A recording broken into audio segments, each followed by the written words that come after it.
गर्व है कि वो संयुक्त राष्ट्र के संस्थापक देशों में से एक है। आज के इस ऐतिहासिक अवसर पर मैं आप सभी के सामने भारत के 130 करोड़ लोगों की भावनाएं इस वैश्विक मंच पर साझा करने आया हूं। अध्यक्ष महोदय, 1945 की दुनिया निश्चित तौर पर आज से बहुत अलग थी। पूरा वैश्विक माहौल, साधन, संसाधन, समस्याएं, समाधान सब कुछ भिन्न थे। ऐसे में विश्व कल्याण की भावना के साथ जिस संस्था का गठन हुआ, जिस स्वरूप में गठन हुआ, वो भी उस समय के हिसाब से ही था। आज हम एक बिल्कुल अलग दौर में हैं। 21वीं सदी में हमारे वर्तमान की, हमारे भविष्य की आवश्यकताएं और चुनौतियां अब कुछ और है। इसलिए आज पूरे विश्व समुदाय के सामने एक बहुत बड़ा सवाल है कि जिस संस्था का गठन तब की परिस्थितियों में हुआ था, उसका स्वरूप क्या आज भी प्रासंगिक है? सदी बदल जाए और हम न बदलें तो बदलाव लाने की ताकत भी कमजोर हो जाती है। अगर हम बीते 75 वर्षों में संयुक्त राष्ट्र की उपलब्धियों का मूल्यांकन करें तो अनेक उपलब्धियां दिखाई देती हैं, लेकिन इसके साथ ही अनेक ऐसे उदाहरण भी हैं जो संयुक्त राष्ट्र के सामने गंभीर आत्ममंथन की आवश्यकता खड़ी करते हैं। ये बात सही है कि कहने को तो तीसरा विश्व युद्ध नहीं हुआ, लेकिन इस बात को नकार नहीं सकते कि अनेकों युद्ध हुए, अनेकों गृह युद्ध भी हुए। कितने ही आतंकी हमलों ने पूरी दुनिया को थर्रा कर रख दिया। खून की नदियां बहती रही। इन युद्धों में, इन हमलों में जो मारे गए वो हमारी आपकी तरह इंसान ही थे। वो लाखों मासूम बच्चे जिन्हें दुनिया पर छा जाना था, वो दुनिया छोड़कर चले गए। कितने ही लोगों को अपने जीवन भर की पूंजी गंवानी पड़ी, अपने सपनों का घर छोड़ना पड़ा। उस समय और आज भी संयुक्त राष्ट्र के प्रयास क्या पर्याप्त थे? पिछले 8-9 महीने से पूरा विश्व कोरोना वैश्विक महामारी से संघर्ष कर रहा है। इस वैश्विक महामारी से निपटने के प्रयासों में संयुक्त राष्ट्र कहां है? एक प्रभावशाली रिस्पांस कहां है? अध्यक्ष महोदय, संयुक्त राष्ट्र की प्रतिक्रियाओं में बदलाव, व्यवस्थाओं में बदलाव, स्वरूप में बदलाव आज समय की मांग है।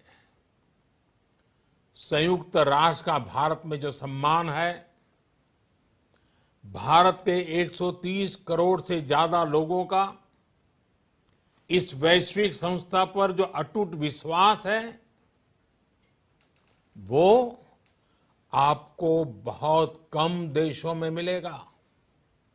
लेकिन ये भी उतनी ही बड़ी सच्चाई है कि भारत के लोग संयुक्त राष्ट्र के रिफॉर्म को लेकर जो प्रोसेस चल रहा है, उसके पूरा होने का बहुत लंबे समय से इंतजार कर रहे हैं। आज भारत के लोग चिंतित हैं कि क्या ये प्रोसेस कभी एक लॉजिकल एंड तक पहुंच पाएगा? आखिर कब तक भारत को संयुक्त राष्ट्र के डिसीजन मेकिंग स्ट्रक्चर से अलग रखा जाएगा? एक ऐसा देश जो दुनिया का सबसे बड़ा लोकतंत्र है, एक ऐसा देश जहां विश्व की 18% से ज्यादा जनसंख्या रहती है, एक ऐसा देश जहां सैकड़ों भाषाएं हैं, सैकड़ों बोलियां हैं, अनेकों पंथ हैं, अनेकों विचारधारा हैं, जिस देश ने सैकड़ों वर्षों तक वैश्विक अर्थव्यवस्था का नेतृत्व करने और सैकड़ों वर्षों की गुलामी दोनों को जिया है। अध्यक्ष महोदय, जब हम मजबूत थे तो दुनिया को कभी सताया नहीं।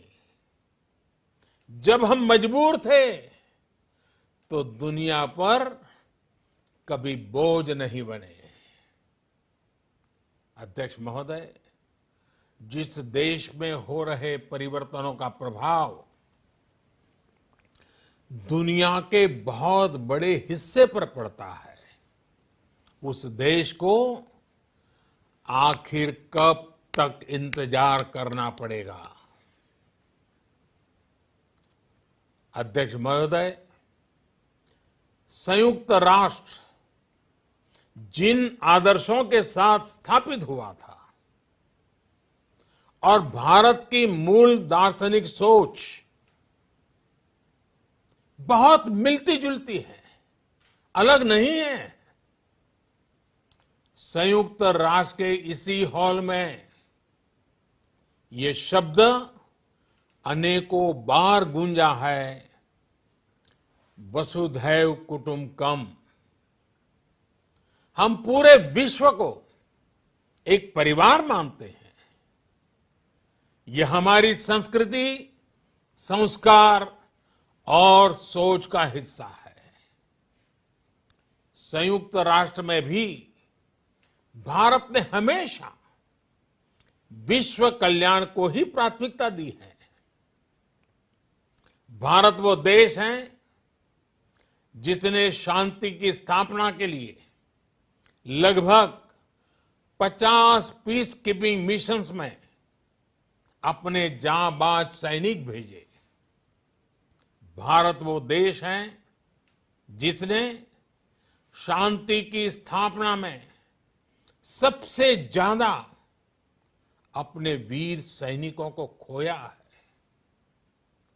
आज प्रत्येक भारतवासी संयुक्त राष्ट्र में अपने योगदान को देखते हुए संयुक्त राष्ट्र में अपनी व्यापक भूमिका भी देख रहा है। अध्यक्ष महोदय, 2 अक्टूबर को international day of non violence और 21 जून को इंटरनेशनल डे ऑफ योगा, इनकी पहल भारत ने ही की थी। Coalition for disaster resilience infrastructure और इंटरनेशनल सोलर अलायंस, ये भारत के ही प्रयास है। भारत ने हमेशा पूरी मानव जाति के हित के बारे में सोचा है, न कि अपने निहित स्वार्थों के बारे में। भारत की नीतियां हमेशा से इसी दर्शन से प्रेरित रही है। भारत की नेबरहुड फर्स्ट पॉलिसी से लेकर एक्ट ईस्ट पॉलिसी तक, security and growth for all in the region, इसकी सोच, या फिर इंडो पैसिफिक क्षेत्र के प्रति हमारे विचार, सभी में इस दर्शन की झलक दिखाई देती है। भारत की पार्टनरशिप का मार्गदर्शन भी यही सिद्धांत तय करता है। भारत जब किसी से दोस्ती का हाथ बढ़ाता है तो वो किसी तीसरे के खिलाफ नहीं होती। भारत जब विकास की साझेदारी मजबूत करता है तो उसके पीछे किसी साथी देश को मजबूर करने की सोच नहीं होती। हम अपनी विकास यात्रा से मिले अनुभव साझा करने में कभी पीछे नहीं रहते। अध्यक्ष महोदय, पैंडेमिक के इस मुश्किल समय में भी भारत की फार्मा इंडस्ट्री ने 150 से अधिक देशों को जरूरी दवाइयां भेजी हैं। विश्व के सबसे बड़े वैक्सीन उत्पादक देश के तौर पर आज मैं वैश्विक समुदाय को एक और आश्वासन देना चाहता हूं। भारत की वैक्सीन प्रोडक्शन और वैक्सीन डिलीवरी क्षमता पूरी मानवता को इस संकट से बाहर निकालने के लिए काम आएगी। हम भारत में और अपने पड़ोस में फेज 3 क्लिनिकल ट्रायल्स की तरफ बढ़ रहे हैं। वैक्सीन की डिलीवरी के लिए कोल्ड चेन और स्टोरेज जैसी क्षमता बढ़ाने में भी भारत सभी की मदद करेगा। अध्यक्ष महोदय, अगले वर्ष जनवरी से भारत सुरक्षा परिषद के अस्थायी सदस्य के तौर पर भी अपना दायित्व निभाएगा। दुनिया के अनेक देशों ने भारत पर जो विश्वास जताया है, मैं उसके लिए सभी साथी देशों का आभार प्रकट करता हूं। विश्व के सबसे बड़े लोकतंत्र होने की प्रतिष्ठा और इसके अनुभव को हम विश्व हित के लिए उपयोग करेंगे। हमारा मार्ग जन कल्याण से जग कल्याण का है। भारत की आवाज हमेशा शांति, सुरक्षा और समृद्धि के लिए उठेगी। भारत की आवाज मानवता, मानव जाति और मानवीय मूल्यों के दुश्मन आतंकवाद, अवैध हथियारों की तस्करी, ड्रग्स, मनी लॉन्ड्रिंग के खिलाफ उठेगी। भारत की सांस्कृतिक धरोहर, संस्कार, हजारों वर्षों के अनुभव हमेशा विकासशील देशों को ताकत देंगे। भारत के अनुभव भारत की उतार चढ़ाव से भरी विकास यात्रा विश्व कल्याण के मार्ग को मजबूत करेगी।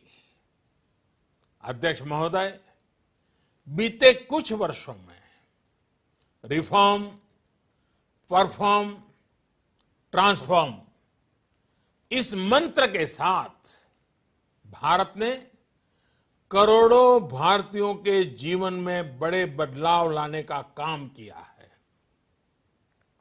यह अनुभव विश्व के बहुत से देशों के लिए उतने ही उपयोगी हैं जितने हमारे लिए। सिर्फ 4-5 साल में 400 मिलियन से ज्यादा लोगों को बैंकिंग सिस्टम से जोड़ना आसान नहीं था, लेकिन भारत ने ये करके दिखाया। सिर्फ 4-5 साल में 600 मिलियन लोगों को ओपन डेफिकेशन से मुक्त करना आसान नहीं था, लेकिन भारत ने ये करके दिखाया। सिर्फ 2-3 साल में 500 मिलियन से ज्यादा लोगों को मुफ्त इलाज की सुविधा से जोड़ना आसान नहीं था, लेकिन भारत ने ये करके दिखाया। आज भारत डिजिटल ट्रांजैक्शन के मामले में दुनिया के अग्रणी देशों में है। आज भारत अपने करोड़ों नागरिकों को डिजिटल एक्सेस देकर एम्पावरमेंट और ट्रांसपेरेंसी सुनिश्चित कर रहा है। आज भारत वर्ष 2025 तक अपने प्रत्येक नागरिक को टीबी से मुक्त करने के लिए बहुत बड़ा अभियान चला रहा है। आज भारत अपने गांवों के 150 मिलियन घरों में पाइप से पीने का पानी पहुंचाने का अभियान चला रहा है। कुछ दिन पहले ही भारत ने अपने 6 लाख गांवों को ब्रॉडबैंड ऑप्टिकल फाइबर से कनेक्ट करने की बहुत बड़ी योजना की शुरुआत की है। अध्यक्ष महोदय, पैंडेमिक के बाद बनी परिस्थितियों के बाद हम आत्मनिर्भर भारत के विजन को लेकर आगे बढ़ रहे हैं। आत्मनिर्भर भारत अभियान ग्लोबल इकोनॉमी के लिए भी एक फोर्स मल्टीप्लायर होगा। भारत में आज ये सुनिश्चित किया जा रहा है कि सभी योजनाओं का लाभ बिना किसी भेदभाव प्रत्येक नागरिक तक पहुंचे। विमेन एंटरप्राइज और लीडरशिप को प्रमोट करने के लिए भारत में बड़े स्तर पर प्रयास चल रहे हैं। आज दुनिया की सबसे बड़ी माइक्रो फाइनेंसिंग स्कीम्स का सबसे ज्यादा लाभ भारत की महिलाएं ही उठा रही हैं। भारत दुनिया के उन देशों में से एक है जहां महिलाओं को 26 वीक्स की पेड मैटरनिटी लीव दी जा रही है। भारत में ट्रांसजेंडर्स के अधिकारों को सुरक्षा देने के लिए भी कानूनी सुधार दिए गए हैं। अध्यक्ष महोदय, भारत विश्व से सीखते हुए, विश्व को अपने अनुभव बांटते हुए आगे बढ़ना चाहता है। मुझे विश्वास है कि अपने 75वें वर्ष में संयुक्त राष्ट्र और सदस्य सभी देश इस महान संस्था की प्रासंगिकता बनाए रखने के लिए और प्रतिबद्ध होकर काम करेंगे। संयुक्त राष्ट्र में संतुलन और संयुक्त राष्ट्र का सशक्तिकरण विश्व कल्याण के लिए उतना ही अनिवार्य है। आइए संयुक्त राष्ट्र के 75वें वर्ष पर हम सब मिलकर अपने आप को विश्व कल्याण के लिए एक बार फिर समर्पित करने का प्रण लें। धन्यवाद।